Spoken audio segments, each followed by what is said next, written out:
And write this down. You're wanted by God. See, we get really feeling bad because we feel at times that no one really wants me. Maybe they want my money, or maybe they like me for my looks, or maybe they like me because I can produce stuff. But who really cares about me? Just me. Not what I can do, not how I perform, not how I look, not what I have, not where I live, not my zip code. Who would really care about me? When you start feeling like a nobody, you can be super successful out there, but what you feel like is, yeah, you get used, and they like what you can do. You know what God says? He goes, I want you. I'm pursuing you. In fact, so much of Jesus' life models and pictures this. There was a time when the disciples were walking across a unique place, and they were going through a little part of the land called Samaria, and culturally, Samaritans and Jews were in great hostility toward one another, and the disciples had gone into town to get some food, and Jesus, being fully man but being fully human, was very tired, and he sat down near this well. And a woman came out to get water, and she came out at this time rather than the normal time because she had a checkered past. She had been married 5 times and was currently living with a man. Now, I don't know what culture you're from, but that's not like a good track record in any culture. And she felt like a nobody. And so she came out in a conversation, and first of all, a man speaking to a woman. Wow, that's odd. A Jew speaking to a Samaritan, that's really odd. In other words, she knew in those cultures, I don't measure up. And Jesus turns to her, he said, if you knew who I was, you would ask of me, and I would give you living water, eternal life, so you wouldn't have to come back here. He didn't say, if you knew who I was, you better go clean up your act tomorrow, honey. It's not the message. See, she was running away from God, and then the conversation gets spiritual there. It's in John chapter 4, and she goes, well, you Jews say we're to worship on this mountain. We say this, and then there's this amazing moment where Jesus cuts through it all. And he says, the Father, forget the mountains, forget religion. The Father is seeking, and the word in Greek is pursuing, running after. It's where I think the classic author got that poem of the Hound of Heaven. The Father is seeking or pursuing those who would worship him in spirit and truth. See, God's pursuing you. He's after you. But he's after you to give you direction that's best for you.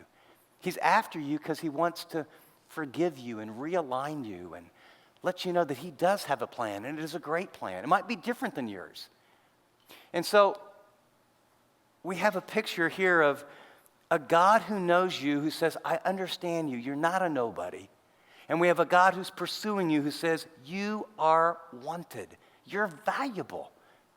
I mean, this is trite, but do you remember, this is probably happening like in kindergarten now, but back in my era many years ago, do you remember the very first time, and maybe it was like 5th or 6th grade or junior high, when someone of the opposite sex expressed some interest, and it went something like this, like 4th, 5th, 6th grade.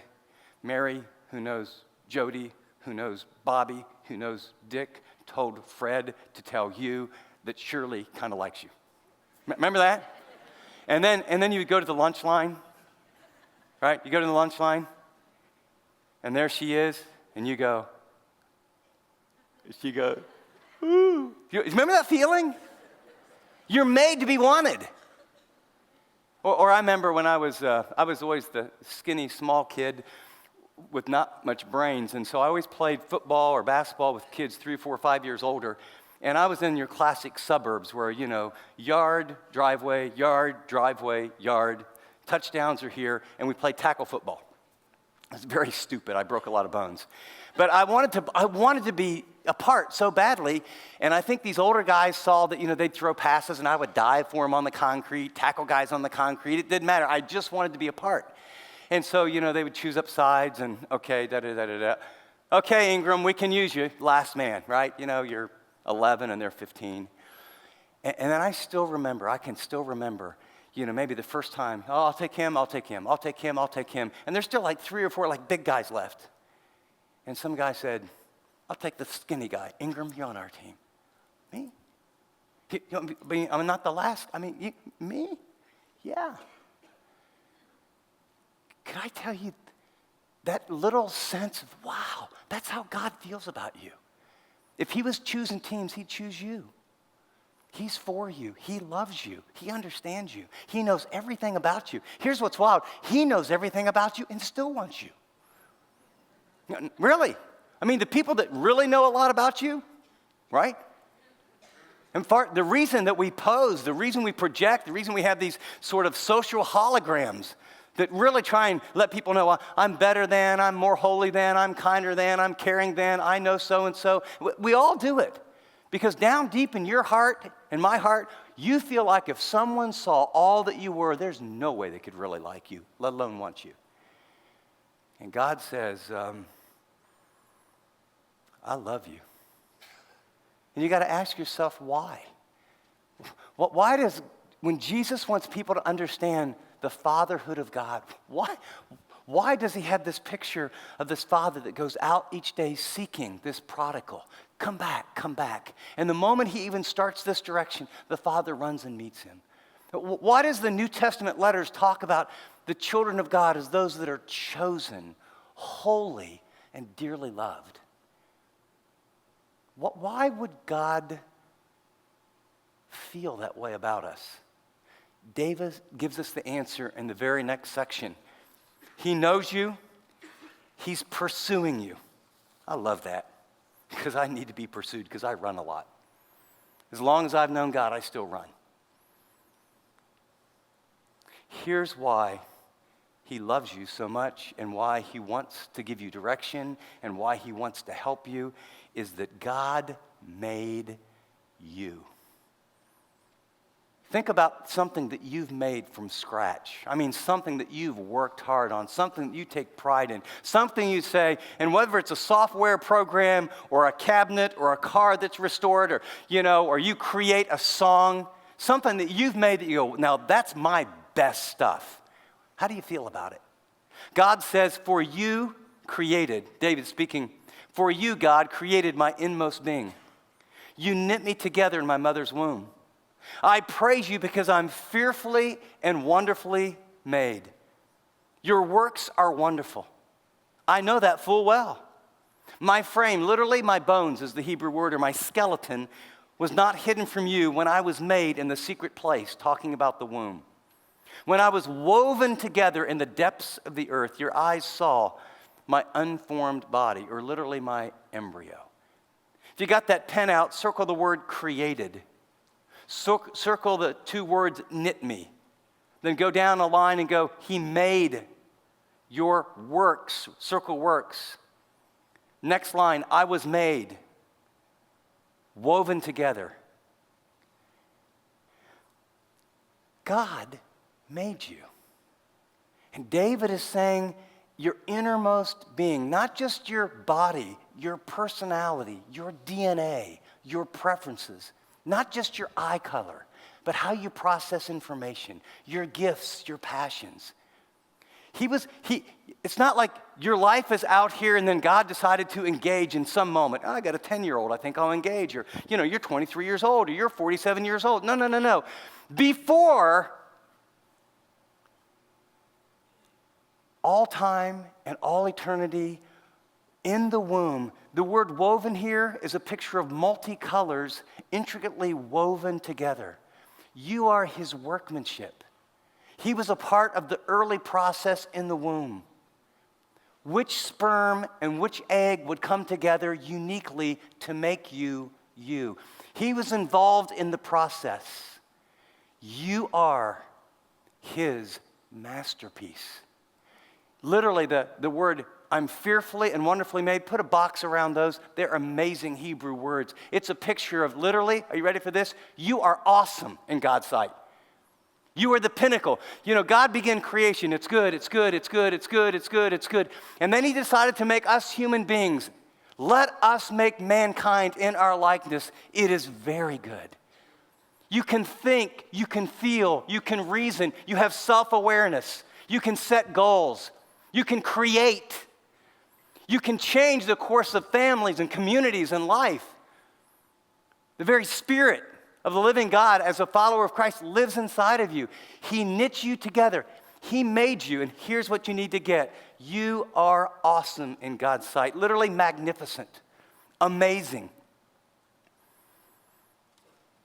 I had a teacher. I thought I was going to be a basketball coach, and I thought I was supposed to be a basketball coach at a major college. And by the way, this is sort of a good lesson.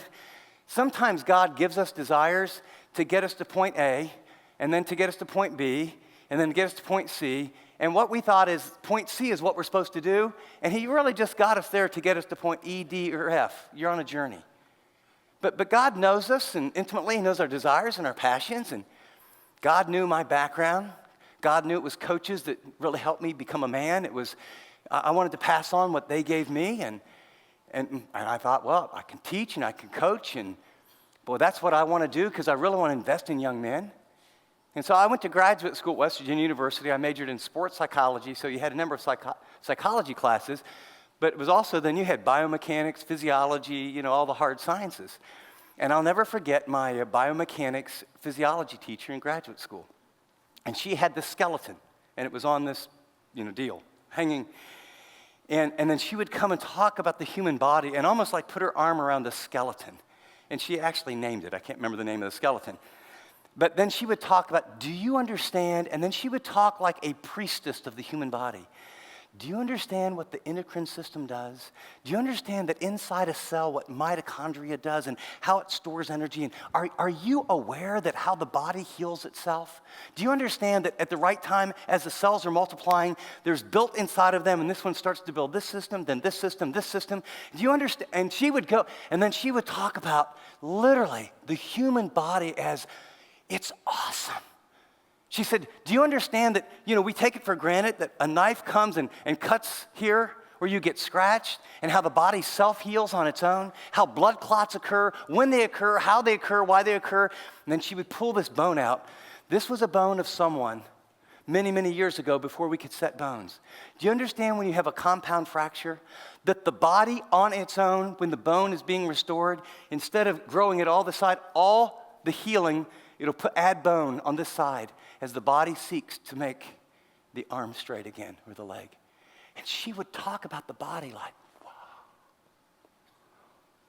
And I thought, you think the body's great? You should meet the one who made it. I mean, think of that. The one who made it. And you know what God says about you? You feel like a nobody? You can take other people's evaluation, or you can take God's. He says you are awesome, you are precious, you are magnificent. See, the reason we get discouraged, remember, perception always determines response. You're living in a world like going to Santa Cruz. Remember, the house that has all the mirrors, or during Halloween you can go and you get in front of one big mirror and go, oh, I weigh 900 pounds, right? Or you get into another mirror and go, ooh, I'm the skinniest guy in the whole world. Or you get into another mirror and, my head's this big and my body's this, right? You're living in a world where people say, if you have that, or if you look like that, or if you have this job, or if you ever go public, or if your kid gets on the traveling team, or, oh, you've got to be in shape. If you've got a hard body, if you got a purse that looks like this, you drive a car that has that decal. Mirror, mirror, mirror, mirror, mirror, mirror. That makes you a someone. And you can spend your whole life chasing false mirrors. And a big part of the population never measures up, and they never hit the false mirrors, and they feel like a nobody. And then I've hung out with the people that have hit the false mirrors, and they're way more discouraged than most of us. Because it's like, wow, if I ever made it to the NFL, I made it. I'm empty. Boy, if I ever went public, I've done it twice. I've done 3 turnarounds. I have hundreds of millions of dollars.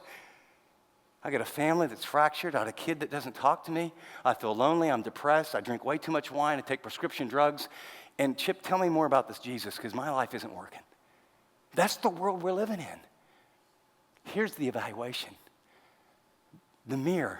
In fact, God calls this the mirror of His Word. And God says, it doesn't matter what other people think. It doesn't matter what media says. It doesn't matter what culture says. Here's what He says. I made you. You're my Rembrandt. You're my masterpiece. You're my sculpture, David. I know you. I understand you. I'm pursuing you because I made you. And then He's going to go on to say, and I have a plan for you. I got a plan for you. I didn't just make you, I have a plan for you. But it requires that you get an accurate view of yourself. In fact, I married a woman who believed a lot of bad mirrors from her childhood, who believed a lot of bad mirrors about getting rejected and hurt and left and abandoned. And I watched her literally for 20 years write down on cards what was true about her, and she taught a little series called Precious in His Sight. I think we might have it up in the bookstore. But it was after 20 years. And I married a woman that, okay, I'm prejudiced, okay? I know she's smart. I know she's beautiful. She's an amazing mom. And she looked in the mirror every day and didn't like herself. And you know, when you don't like yourself, it's hard to receive love. And so you keep trying to prove you're okay some way, somehow. And I watched her write these things on little cards about Psalm 139 and who she is and how God made her. And I literally watched this flower bloom. And I want you to know, trying hard to get the right perspective of yourself will not work. Renewing your mind. It's like what you heard last week. I mean, how does a man lose his wife and 4 kids and come and stand before us genuinely after 10 years and say, God is good? When I watched the video, what I saw over and over was he was getting his perspective about himself, the future, his past, and his life from a God who says, I'm in control and I love you, and in a fallen world, bad things happen, but you're precious to me. Do you believe that about you? You're precious. You really are awesome from God's perspective because he made you. But that's not all. He says, I didn't make you just to be. You're not like something he wants to put on a mantle. He says, I got a plan for you. God has a plan for your life. David would go on to say, all the days ordained for me or planned out for me were written in your book before one of them came to be. How precious are your thoughts, O God? How vast is the sum of them? Were I to count them, speaking of God's thoughts about him, if I were to count them, they would outnumber the grains of sand. And then sort of this parenthetical, when I awake, I'm still with you. And he begins to hint at, in dark times, even if I died, when I awake, resurrection. You have a plan for this life. You have a plan forever and ever and ever. Now think of this. God says, all the days ordained for you. Now grammatically, this could mean he knows the day you're going to die. Of course, God is all-knowing. But probably better in the context, it's the idea of all the days ordained for you written in your book, the details and the plans and the purpose, he already knows. And what the Spirit of God is doing through people and his word is he has these plans for you that you're uniquely made for. That when you discover what they are, get aligned with people in community at this job, with these people, with this person, at this time, then what you've been dreaming about, you flourish. And you don't have to compare yourself with this person or that person. You don't have to look like them. You don't have to have as much or as little money. You don't have to drive a certain kind of car. You don't have to have a certain body type. Because what you begin to understand is, I'm doing what God made me to do, and the mirror I'm looking at is his mirror of me. And the biggest issue in all of our relationships is our desperate insecurity. And our desperate insecurity causes us to pose, to manipulate, to manage, and to blame.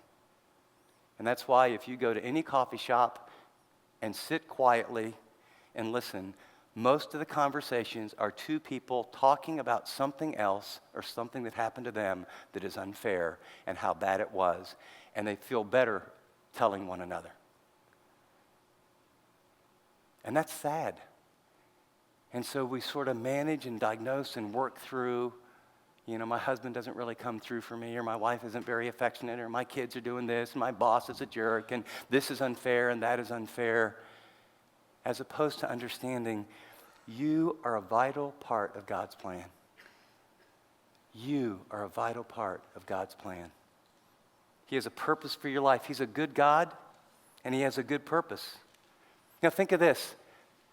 I don't know about you, but I have 4 grown kids, and their lives are very full. But when one of my kids texts me and says, hey, Dad, just thinking of you today, feels good. Just on that day, they're thinking about me. Or What happened last week, someone actually, this is a very old-fashioned thing, but it was really kind of cool. Someone wrote out a note. It was on paper. And it said something really complimentary and very specific about me, and it was from someone I knew. And I read that. Then I read it again. I don't want to confess that I read it again, but I did. Why? Until we die, you know what you always struggle with? Does anyone really understand me? Does anyone ever really want me for me? Do I really have a purpose? I mean, and when you get a note from a person or a text from a kid, are you ready for this? Thousands of times each day, the all-knowing, all-powerful God of the universe is thinking about you. Thousands of times. You say, how is that? Because he's not like you. He can think thousands of times concurrently with 7 billion people and not extend one modicum of energy. He's God. That's how big, that's how high, that's how holy. The entire universe is a little thing. All the nations of the world, Isaiah says, it's like a tiny drop on the side of a bucket. He's a big God. He's a holy God. He's a powerful God. He's an all-knowing God. He's an ever-present God. But he's a personal, intimate God who has a plan for you, who has his hand upon you to guide you, who wants to hold you by the hand, who wants to align his purposes with your purposes. Here's the challenge. In a fallen, evil world, we all kind of want to go our own way. And our own way produces barriers and pain. And so David looks finally at the struggles of being understood and loved and wanted, but how difficult it is. And he says, God's world is warped with wickedness.